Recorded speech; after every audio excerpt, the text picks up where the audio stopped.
Oke, balik lagi sama gue Dana di sini. Kita ngobrol lagi sama temen gue Igon. Ini yang kedua ya. Yang kedua, Yang kedua. kemarin udah ngomongin soal kerjaan. Kerjaan Kerjaan sekarang. lu. Iya, Sekarang, kerjaan gua sih, tapi sekarang ngomongin apa nih kita? yang lebih apa ya? Yang kasat mata kayaknya ya. Kasat mata anjir, udah kayak itu dong, rumah tak Hah? kasat mata. Ini rumah tak kasat mata. Kasat mata tapi penting nih. Apa nih? Kita bahas kesehatan mental kali ya. Kesehatan mental. Tadi kaitin sama kerjaan. Boleh. Jadi udah berapa lama? Lu udah berapa lama, Pak? WFH dari Maret.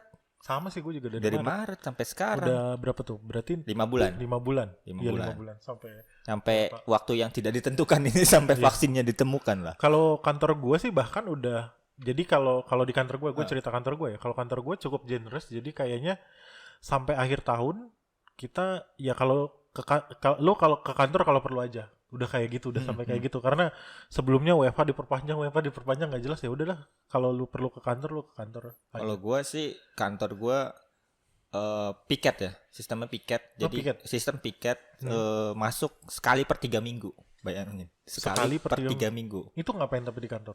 Ya di kantor ya masuk aja. Kalau ada meeting ya meeting juga meeting online gitu kan ya. Meeting online tapi tetap dari kantor gitu. Meeting online dari kantor, kecuali memang ada hal-hal yang misalnya atasan gue mendesak minta cepet gitu kan ya. Makanya di kantor gue tuh butuh satu direktur, supir, OB sama satu staf substansi. Jadi udah ya itu doang yang dibutuhkan. Karena bagi dia ya semuanya juga sebenarnya bisa dikerjakan dari rumah gitu kan ya. Tapi bos lu ke kantor gak? Enggak. Bosku kantor karena tanggung jawab. Tanggung jawab kan. Nah, 5 bulan WFH, apa yang lu rasain? Anjir. Nih, kalau gue ya, Lu dulu deh, lu dulu gue deh. senang. Lu senang. Gue senang. Gue gak tahu kenapa gue senang loh. Malah gue saat ini tuh merasa bahwa aduh, gue gak mau balik lagi ke kantor. Karena merasakan kemacetan jalanan dan segala macam kayak. Parah banget sih. Maksudnya yang membuat, maksudnya ini kayak gini, gue bisa bikin kayak gini tuh gara-gara gue ada waktu yang ternyata selama ini kebuang buat di jalan. Ya benar juga sih. Iya, karena gue gak akan bisa kayak gini. Kayak misalnya contoh besok harusnya kerja kan. Cuma kan gue gak perlu bangun jam 5 pagi besok. Walaupun kita sampai tengah malam kayak gini. Kalau di jam biasa, maksudnya kalau di kondisi biasa ya gak mungkin lah gue bisa sampai jam segini. Karena gue harus tidur jam 5 pagi, gue harus bangun. Gue harus berangkat 5:30, nyampe kantor sekitar jam 8 dengan mobil ya. Iya. Ya udah, itu 1,5 jam kan kebuang. Tapi kan enggak, kalau misalnya gue WFH gini, gue bisa sampai malam. Misal tidur maksimal, kalau gue biasa tidur tuh 7 jam, gue bisa tidur jam 2, bangun jam 9 langsung buka laptop. Iya. Sama juga sih kayak apa ya? Kalau bagi gua agak senang dan gak senang gitu kan ya.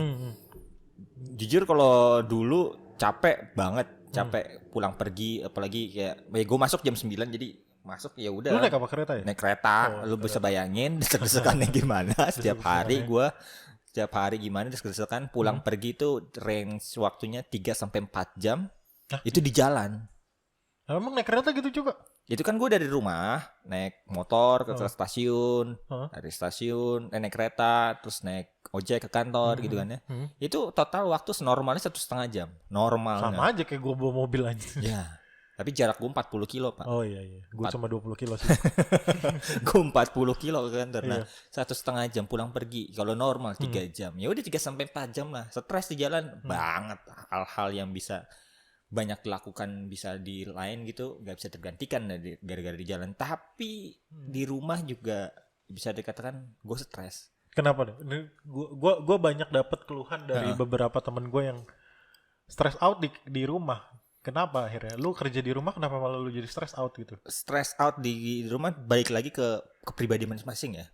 Ada orang yang introvert gitu, ada orang yang introvert dan dia mendapatkan energi dari minim interaksi dengan orang gitu. Dia akan senang kerja di rumah. Karena dia, ini balik ke kepribadian introvert. Tapi kalau misalnya kasus gue itu orangnya yang cenderung ke extrovert. Jadi cenderung ke extrovert. Gue menikmati perjalanan, dia meskipun capek di kereta gitu, gue menikmati perjalanan, ngelihat orang aja udah seneng. Apalagi gue interaksi di kantor, interaksi ketemu meeting dengan berbagai macam kementerian lembaga, itu gue seneng gitu. Dan itu hilang ya tanda kutip, hilang. Interaksi secara fisik langsung. Secara fisik hilang. Ya kita juga berdua pasti meeting online sering banget. Tapi rasanya apa sih? Capek sih. Gue merasa kalau meeting online tuh emang lebih capek sih. Gue pernah meeting sampai 4-5 kali sehari. Nah itu biasa tuh makanan gue. 4-5 kali sehari sampai jam 9 malam, sampai jam 10 kayak. Ya, come on. Kalau di rumah ya memang agak ada lebih banyak waktu di rumah, lebih banyak waktu untuk melakukan aktivitas lain, tapi jam kerjanya Emang jadi nggak jelas sih. Nggak jelas. Lu memang jam kerja itu kan adalah bagaimana lu manage, bisa mengatur pekerjaan lu sendiri. Tapi kalau misalnya tidak ada strict waktu yang tepat, ketat gitu kan ya. Kucing lewat. Gue gitu. Benar ada kucing lewat. Iya, jadi nggak jelas juga gitu. Dan itu bikin stress out lama-lama. Memandang laptop ya masih di kantor mandang komputer tiap hari gitu kan ya. Tapi ada waktu makan siang keluar. Ada waktu makan siang keluar. Kalau gue biasanya emang ada interaksi di tempat rokok kan gue ngerokok. Nah, lu ngerokok. Itu sih paling yang gue kangenin tuh keluar buat beberapa teman ngerokok gue tuh pas lagi chattingan gitu. Iya nih kangen nih kita yang ngerokok bareng di bawah gitu kan. Ya kan? Hilang rasa itu hilang gitu. Tapi menurut lo itu akhirnya membuat kita lebih gimana nih sebenarnya? Lebih tidak sehat kah sebenarnya atau menurut lu gimana? Kalau yang lu rasain deh gitu. Gua rasain sebenarnya, gua akhirnya setelah 5 bulan ngambil 5 bulan berkontemplasi juga dengan kestresan gua dan segala macam, gua lebih milih ngambil jalan tengah. Jalan tengahnya gimana? Jalan tengah ya dalam seminggu tetap ada waktu ke kantor, tapi juga tetap waktu WFH tuh lebih banyak.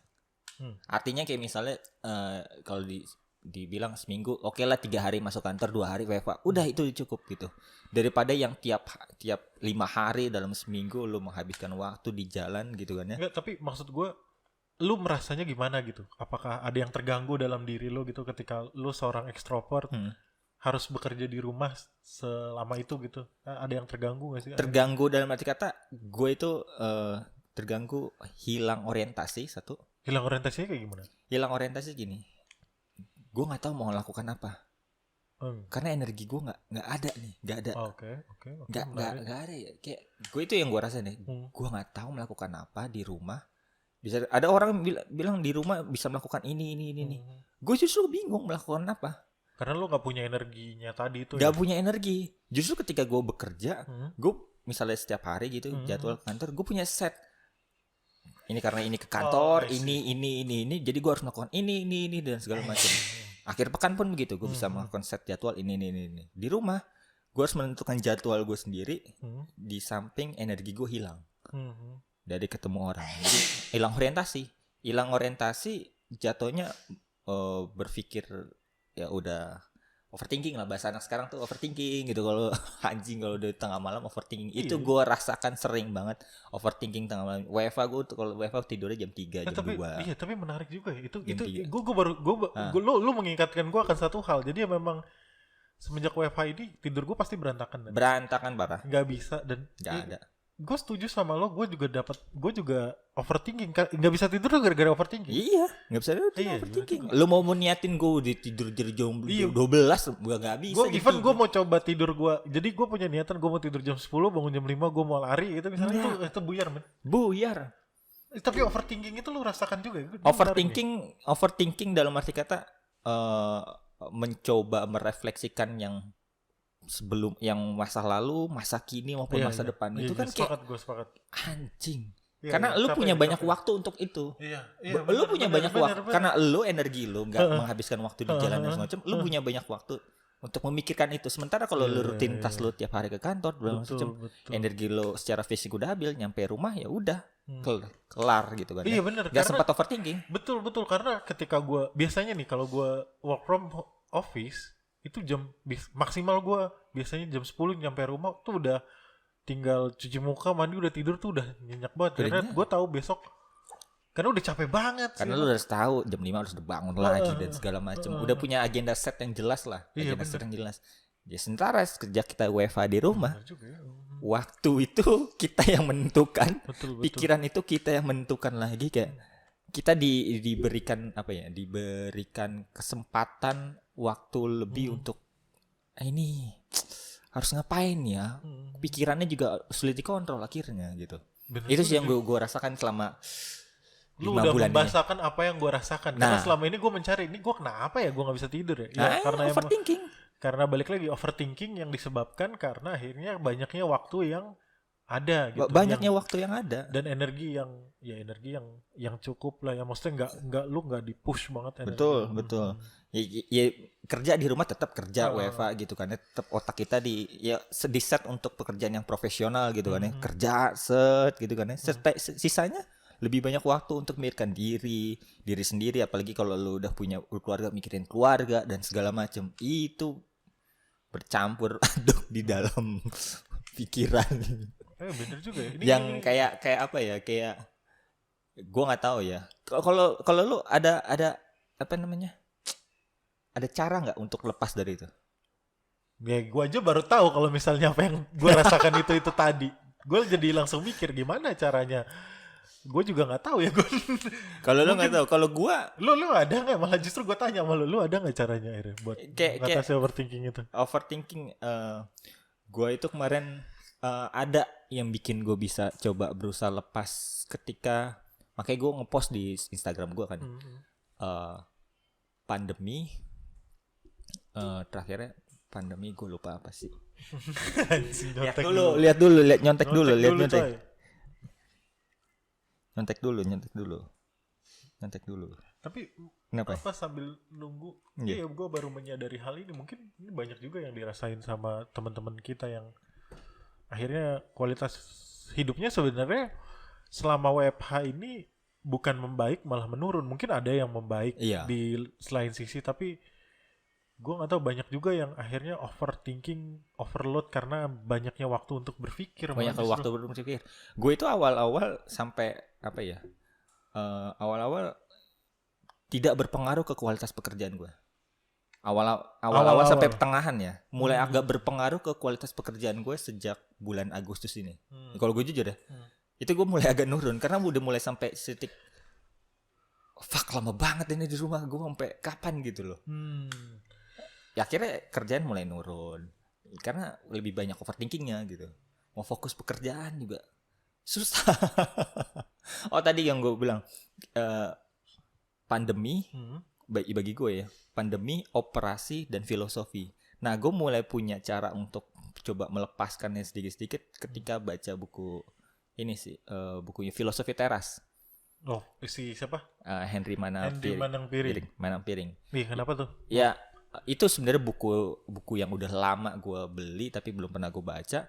Itu sebenarnya apa ya? Itu kan belajar dari filsafatnya terkait stoicisme.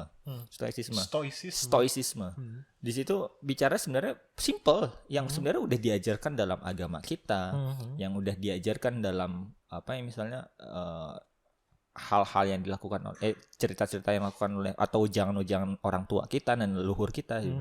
Sebenarnya adalah kontrol diri dalam gimana cara mengontrol diri terkait dengan overthinking. Kontrol diri dalam hal ini udah jadi simple aja. Kontrol diri, hal-hal yang bisa kita kontrol, ada hal-hal yang tidak bisa kita kontrol. Hal-hal yang bisa kita kontrol misalnya terkait dengan pikiran kita, emosi kita, penilaian kita dan segala macam, itu kita kontrol. Kadang kalau overthinking itu nggak bisa kekontrol, pikiran langsung tak. Nah tapi mengontrol karena gini, gue tuh dulu punya satu satu mantra gitu, kalau misalnya gue nggak bisa tidur tuh gue mempelajari yang namanya no mind. Apa itu? Gue lupa deh, gue baca di artikel mana. No mind itu jadi kan sebenarnya kita cuma butuh waktu 15 menit buat tertidur dengan tidak melakukan apa-apa kan. Nah di 15 menit itu gue mencoba buat nggak mikirin apa-apa. Jadi gue membayangkan satu ruang kosong. Okay. Itu yang gue selalu gunakan. Jadi gue memikirkan gue ada di ruang kosong aja, ruang kosong gelap. Yang lain gak gue pikir. Nah belakangan ini ruang kosong itu selalu tidak bisa hadir, akan selalu tergeser dengan pikiran-pikiran lainnya. Nah itu mengontrol itunya sih sebenarnya. Nah itu dia, itu kalau dalam stoicisme, kekuatan kita tuh sebenarnya di sini. Kekuatan kita tuh sebenarnya di sini adalah bagaimana kita mengontrol otak kita. gue bilang tadi, segala macam overthinking gue terkait dengan penilaian gue sama orang, terkait emosi gue sama orang, ya kan, hal-hal yang kayak gitu, yang mana sebenarnya orang itu sebenarnya nggak bersalah, kitanya aja yang berpikir berlebihan bahwa jadi sebenarnya kayak gini loh gitu, penilaian gini, atau emosi kita sebenarnya gini, padahal dia sebenarnya nggak masalah. Judgement itulah, atau opini yang muncul dari overthinking itulah yang membuat gue jadi overthinking, jadi terganggu. Itu karena bahasanya mungkin itu karena persepsi lu sendiri membuat itu. Karena persepsi gue sendiri sebenarnya yang bikin gue overthinking. Jadi kayak itu baru mulai gue baca sebenarnya akhir Juli gitu kan ya, akhir Juli.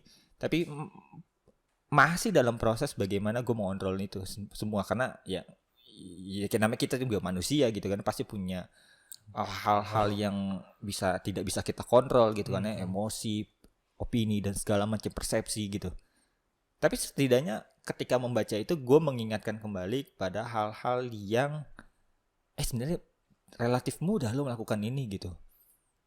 Mudahnya gimana ya? Relatif mudah kayak misalnya gue overthinking membaca berita sesuatu gitu kan ya. Oh, I see. Baca Twitter tertentu, baca lihat Instastory teman tertentu gitu kan ya.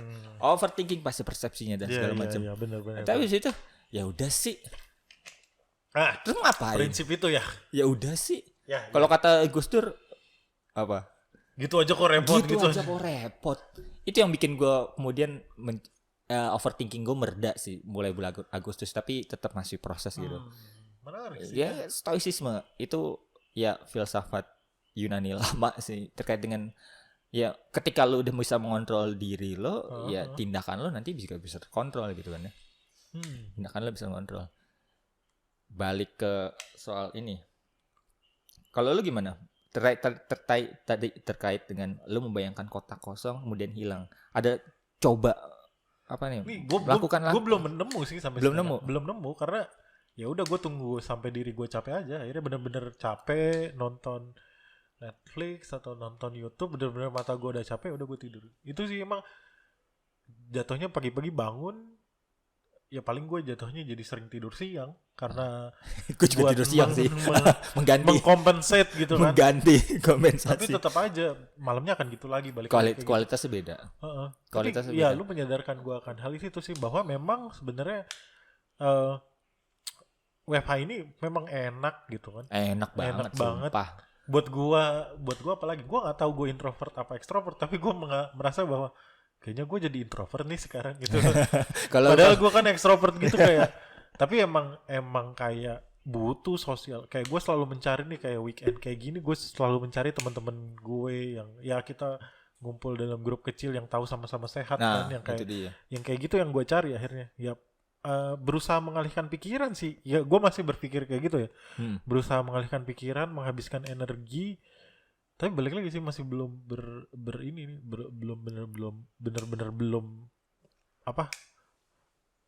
belum bisa tuh balik lagi kayak gitu dulu. Memang gitu. Makanya gue bilang mendingan ngambil jalan tengah deh, Mut. Artinya kantor itu punya kebijakan untuk boleh WFH berapa hari WFH, berapa hari ke kantor. Bagi gue sih sehat kayak gitu. Jadi maksud lo tetap ini mungkin kesimpulan kan. Ini ke depan nih. Ini kan buat ke depan gitu. Maksudnya setelah pandemi ini selesai. Betul, gitu kan. Even setelah pandemi ini selesai.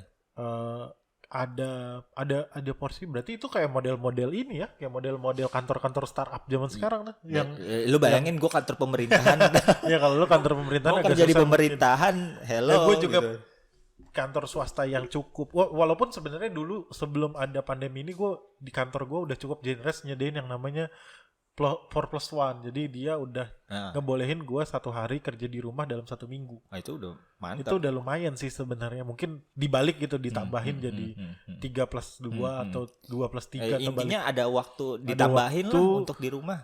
Di rumah dan di kantor itu tetap perlu ya. Di kantor itu tetap perlu karena satu, di kantor itu perlu untuk terkait dengan mental, terkait dengan pekerjaan juga lebih gampang. Sebenarnya lebih gampang karena koordinasi jadi lebih gampang kan, ketika semua di kantor, gue sama bawahan gue sama atasan gue tuh emang lebih gampang kalau kita di kantor. Tapi yang lebih besar lagi, kita membantu ekonomi sih. Kalau berarti kesimpulan kita adalah sebenarnya WFH itu masih tetap perlu, relevan banget. Relevan. Koordinasi kantor, pekerjaan di kantor lebih perlu dan menambah menggerakkan ekonomi di sekitar kantor yang sekarang mati kan ya. Secara poinnya adalah menggerakkan ekonomi, memutarkan roda ekonomi. Kalau misalnya lu di rumah beda lah efek ekonomi di rumah sama di kantor. Yang terakhir adalah bagus juga buat kesehatan mental kita. Betul. Kita ya bagus buat kesehatan mental, mengurangi waktu di perjalanan rumah dan dari rumah ke kantor gitu. Itu menghabiskan banyak energi. Iya, tapi maksudnya secara sebenarnya walaupun kita terus-terusan di rumah itu juga nggak sehat juga. Nggak sehat juga. Nggak sehat. 5 bulan. Ini contoh kasusnya udah 5 bulan kita udah merasakan ini. Tapi masih banyak orang ataupun kantor ataupun atasan yang mungkin nggak aware soal ini, nggak pernah nanyain. Ya kondisinya gimana, sehat? Ya sehat secara fisik gitu kan. Fisik sehat, nggak kena corona, alhamdulillah gitu kan deh. Ya tapi untuk kantor gue sangat generous sampai disediain paket konsultasi sama psikolog soal ini loh. Maksudnya ya mungkin gue akan coba deh kayaknya. Jadinya setelah perbincangan ini kayaknya gue akan coba. Tadinya gue nggak mau nyoba tuh apa sih, gue gak kenapa-napa, gue merasa seperti itu, tapi hasil perbincangan kita gue jadi merefleksi kayaknya gue mungkin akan butuh gue kemarin sempat kontemplasi gue staycation sendirian di hotel. Anjir, gue ngapain lagi sendirian lagi? Gue udah sendirian, tapi gue kan udah sendirian di rumah, tapi gue sendirian ini beda sendirian di hotel yang mana gue butuh perjalanan, ngelihat orang dan segala macam. Itu yang itu yang gue cari, tapi setelah di hotel ya gue sendirian. Tetap sendiri. Di pusat kota lagi, ya lumayan tapi lah. Tapi maksudnya gitu. Seenggaknya ada energi lain yang lo dapatkan selama perjalanan. Ada yang gue bisa ngeliat CFD dan semacam itu kan senang. Poinnya kayak gitu. Lo cobain waktu sendiri untuk kontemplasi bagi gue sih. Out of nowhere dari keluarga lo dan segala macam. Itu yang gue lakukan. Ya mungkin gue akan coba konsultasi psikolog. Oke, mungkin gitu aja kali ya dari kita saat ini, udah main 20 menit. Oke. Sampai ketemu lagi. Bye bye. Oke, bye bye. Thank you.